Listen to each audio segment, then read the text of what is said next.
Lesson 5, Day 5. Selfishness and Disappointments.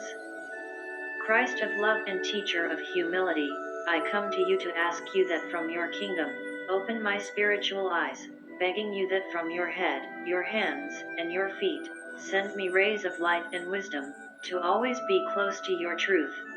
May you be the trunk and root that always sustains me, when I feel myself falling off the beaten path.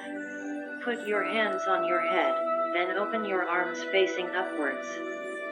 We are born with egoism, because being separated from the whole, this has generated egoism, when we become part of the whole again and our human essence is spiritualized through evolution on the material bridges of this third dimension, we will become free from egoism, because in the whole there is no egoism. We will all be one. From the moment the fetus is in the mother's womb it is already selfish, and it will be so throughout its life. This must be understood very well, because we have been created in such a way and with imperfections, in order to learn how to elaborate our work of purification on this earth. If we did not have imperfections, it would not make sense for our spirit to incarnate in matter. Living our imperfect human condition does not mean that we accept it without trying to polish it. When we understand the unconditional love of the Christ, we begin to work on the selfish matter, and even more so when we understand that we are all one and that the pain of the other is our own pain, but we do not see this because being a whole we see ourselves as parts. If we want to love, we cannot be selfish, because love is complete self-giving and generosity. Self-love and ego keep us from being generous. The golden rule is to love the other as ourselves, and this is the most difficult thing to achieve. Love is sacrifice, and where there is sacrifice, there is no selfishness. Being mutable and moving beings, there is no guarantee that we will always think the same and always be the same. Sometimes we cannot fulfill the promises we make, because we are changeable by nature, and due to our own imperfections we disappoint others, and what others expect of us we cannot give. For this reason all human beings are exposed to suffer disappointments, due to the change of our human condition. What we believe to be eternal and lasting ends, a relationship, whether of love or friendship, does not always end as we expect and will not always last a lifetime.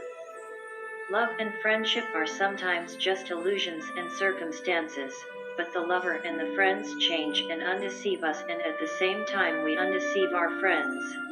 When it is understood that due to imperfection and the human condition we are all exposed to disappointments, let's accept that this is part of life.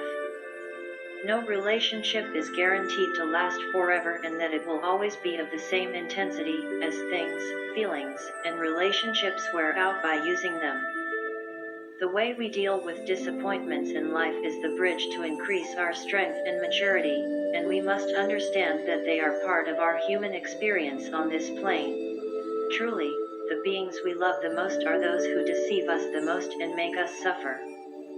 Most men are looking for sex, women are looking for love, and this leads to disappointment and frustration. When we love someone, we are exposed to many frustrations, because absolutely no one is perfect. By accepting disappointments with courage, we are training ourselves in our task of understanding the human being. Exercise. Every time you feel a disappointment, try to analyze all the immense lessons that you can learn from that experience. Analyze conscientiously why you failed and why the other has failed, and learn to accept what you failed to do, and where you failed.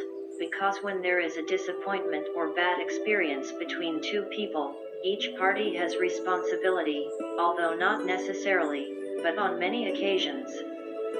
Supplicate the Master.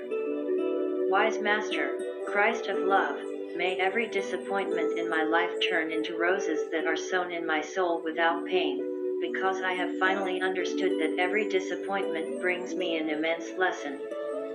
Do not allow me to be affected by the selfishness and disappointment that I may receive from others. Make every suffering along the way and every pain I receive from others, like drops of holy water and crystalline blessings full of wisdom, which wet my soul to make it grow in evolution. Adored Christ, allow me to be your instrument. You will be the song, I will be the guitar that plays. Open your hands, touch my head, extend your arms and touch my heart. Slide your legs and touch the soles of my feet. Caress with your fingers every part of my body and human imperfection, filling me with love and rays of wisdom that come from your being. Amen.